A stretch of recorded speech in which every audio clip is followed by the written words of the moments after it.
Dlamini Zuma fights back, and smart cities seem to be a figment of Cyril's imagination.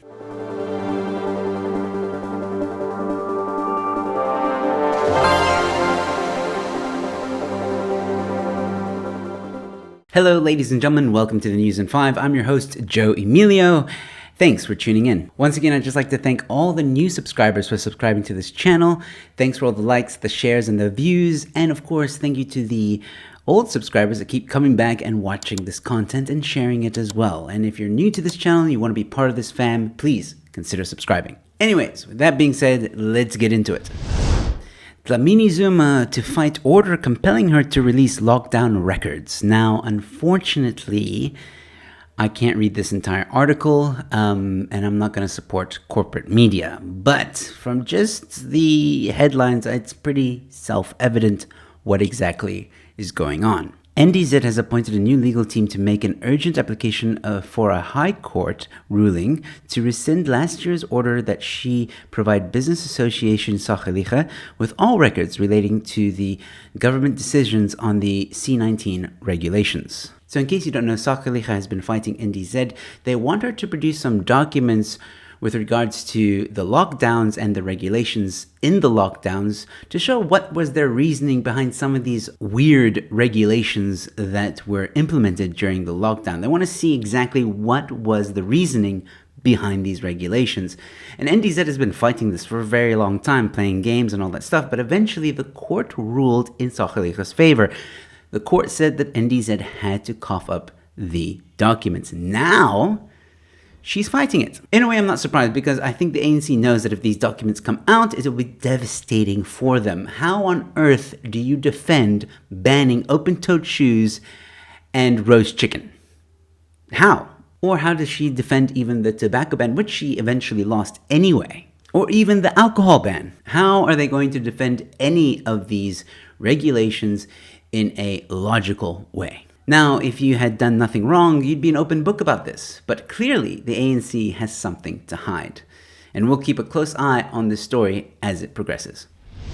Listen, I'm not a fan of what I'm about to do, but I hate to say I told you so. South Africa's first smart city showing no progress. Y'all remember when Cyril was at his SONA event or State of the Nation event and he was boasting about smart cities that are coming and that are going to create more jobs for the South African population.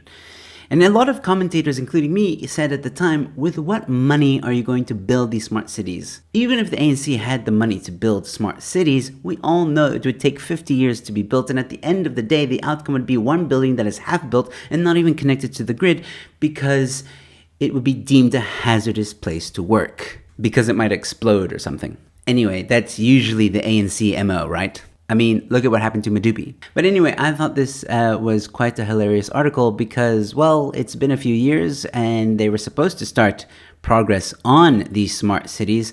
And you know what, guys? Don't hold your breath, but here are some pictures of what it looks like so far. Oh yeah, and there's a road, but this road has been there for years. Don't make that mistake. It wasn't built recently. And you can see the airport is quite close to where the smart city is supposed to be. At least we know the smart city is going to have beautiful gardens.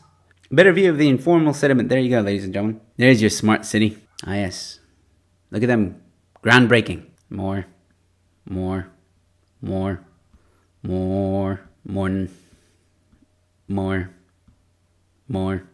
nothing, ladies and gentlemen.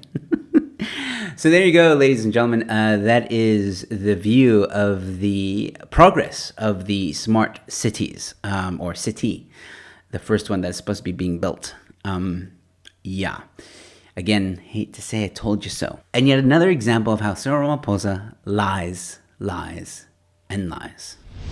And the final story for today. Still no update whether or not South Africa is going to go into a state of disaster. But one thing is very, very clear. Nobody trusts the government. And it is so great to see. I mean, I'm seeing radio personalities making fun of Cyril and the ANC. How close are we to the president declaring another national state of disaster, which would be a disaster in and of itself? He's looking for the legal wranglings because, get this, because they have ruined all our power, the national government. Now, in an effort to get more power, they will institute a national state of disaster. Well, pretty good chance that they're going to go that route, and it will release the funds needed.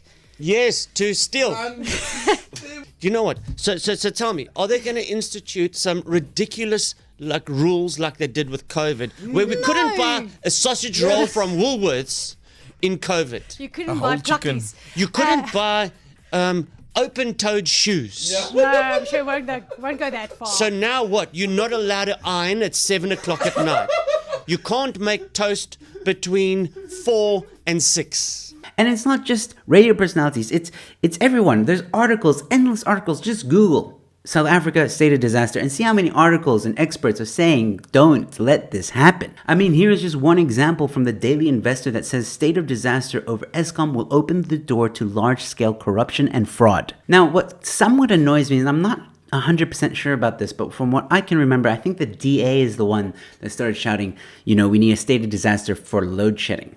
And it kind of pisses me off because the DA also came up with the idea to do lockdown levels, and then the ANC took that, and well, we all remember what those were like. So is the same thing gonna possibly happen now? It's like, DA, shut up and stop giving the ANC ideas. Only time will tell what the state of disaster for load shedding will look like, but I still don't have high hopes that it's gonna be a good thing for South Africa. If you enjoyed this content, you might enjoy these videos. Please leave a comment in the comment section below. What do you think of Dlamini Zuma fighting Sakeliga? And what do you think of the smart cities, as well as this state of disaster that might happen over load shedding? Once again, thanks for subscribing and thanks for coming back and watching. With all that being said, stay safe, be kind to one another, and I'll see you at the next one.